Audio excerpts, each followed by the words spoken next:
Welcome students, welcome to the social science class. We are continuing the chapter Rise of Empire. अब हमने previous में सब सम्राट के क्या फीचर्स हैं सबसे स्टडी किया है. अब आगे कंटिन्यू टॉपिक करते हैं, that is trade routes and guilds. Trade, अभी देखा जाए कि सम्राट जो है वो स्ट्रॉन्ग कैसे हो सकता है. अगर सम्राट जो है वो सम्राट जो पूरे एम्पायर के ऊपर रूल कर रहा है तो उससे क्या होना पड़ेगा, उसे इकोनॉमिकली स्ट्रांग होना पड़ेगा, उससे पैसे की तरफ से बहुत स्ट्रांग होना पड़ेगा. Trade is the key of empire, maintaining wealth, welfare and quality of life. जो व्यापार है ना, व्यापार क्या है कि राजा की एक जान होता है, एक इसकी इंपॉर्टेंट की है कि इसकी जितने कंट्रोल करना है. अगर उसने टेरिटरीज को तो अच्छा पैसा होना चाहिए, वेलफेयर होने चाहिए और क्वालिटी ऑफ लाइफ, तभी वो अपनी प्रॉस्पेरिटी, अपनी साम्राज्य को अच्छी एक लाइफ दे सकेगा जब उसका ट्रेड पे पूरा का पूरा कंट्रोल होगा. क्योंकि राजा का मेन फोकस ही हमेशा व्यापार के ऊपर होता है. ठीक है. Maintaining army costly, soldiers need to feed cloth and weapon. अगर राजा को पैसा चाहिए, किसके लिए चाहिए राजा को पैसा किस, उसने अपनी एक स्ट्रॉन्ग आर्मी बनाई है. आर्मी को मेंटेन करने के लिए भी उसको पैसा चाहिए, स्ट्रॉन्ग करने के लिए सोल्जर्स को भी क्लोथ्स भी चाहिए, फूड भी चाहिए, एक्सेट्रा. तो एनिमल्स को एक्सेट्रा डिफरेंट थिंग्स. अपनी आर्मी को उसने स्ट्रॉन्ग बनाना है, राजा को बनाना है, तो क्या करेगा, उसको क्या चाहिए, पैसा चाहिए. पैसा चाहिए उसको. राजा का मेन कंट्रोल किसके ऊपर होता है,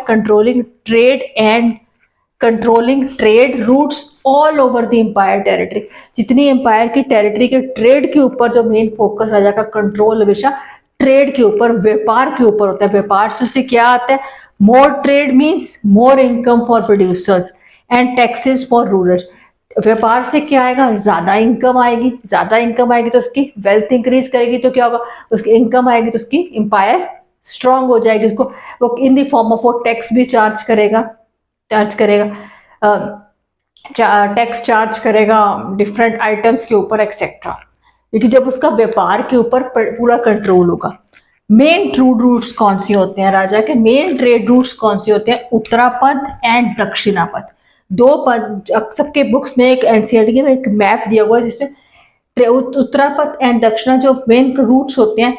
जो उत्तरापद जो है नॉर्थ वेस्ट टू ईस्ट को जोड़ता है, दक्षिणापद सेंट्रल टू साउथ को जोड़ता है.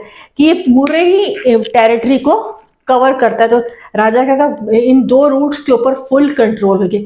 इस रूट से उसे क्या ट्रेड मिलते हैं, trade textiles, James, agriculture produce, spices, सब कुछ के ऊपर राजा अपना कंट्रोल कर लेता है. कंट्रोल करने से उससे क्या होता है, उसे टैक्स मिलता है. टैक्स मिलता है, उसकी वेल्थ इंक्रीज करती है.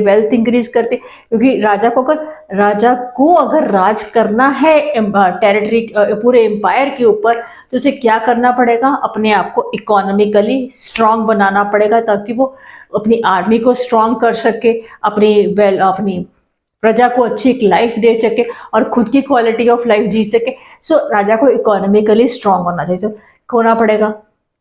आजकल भी ऐसा ही होता है. आजकल भी एक स्टेट से या एक ट्रक दूसरे राज्य से या स्टेट से जाता है तो क्या होता है, गवर्नमेंट क्या करती है, टैक्स चेंज करती है. जो एशियन टाइम्स में भी यही चीज होता था कि जो गवर्नमेंट था वो ट्रेड के ऊपर कंट्रोल करती थी. जो आज प्रेजेंट ट्रक्स के थ्रू जाया जाता है, पहले क्या होता था समुद्र के थ्रू सामान जाया जाता था, उसके ऊपर भी गवर्नमेंट राजा एम्पायर्स कंट्रोल करते थे.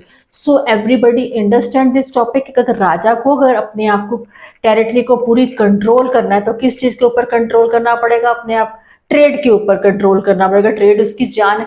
ट्रेड के ऊपर कंट्रोल करेगा तो उससे क्या वेल्थ इंक्रीज कर जाएगी, उसकी वेल्थ इंक्रीज करेगी तो वो इकोनॉमिकली स्ट्रांग हो जाएगा. स्ट्रांग इन दी फॉर्म वो क्या करेगा, टैक्स चार्ज कर जाए. उसको वेल्थ किस लिए स्ट्रांग, आर्मी को स्ट्रांग करने के लिए, क्वालिटी ऑफ लाइफ और डिफरेंट पर्पसेस के लिए. सो स्टूडेंट्स अंडरस्टैंड दिस कि राजा को अगर एम्पायर के ऊपर सम्राट को राज करना है तो क्या करना पड़ेगा, उसको अपने आप को इकोनॉमिकली स्ट्रॉन्ग करना पड़ेगा. So student understand this topic.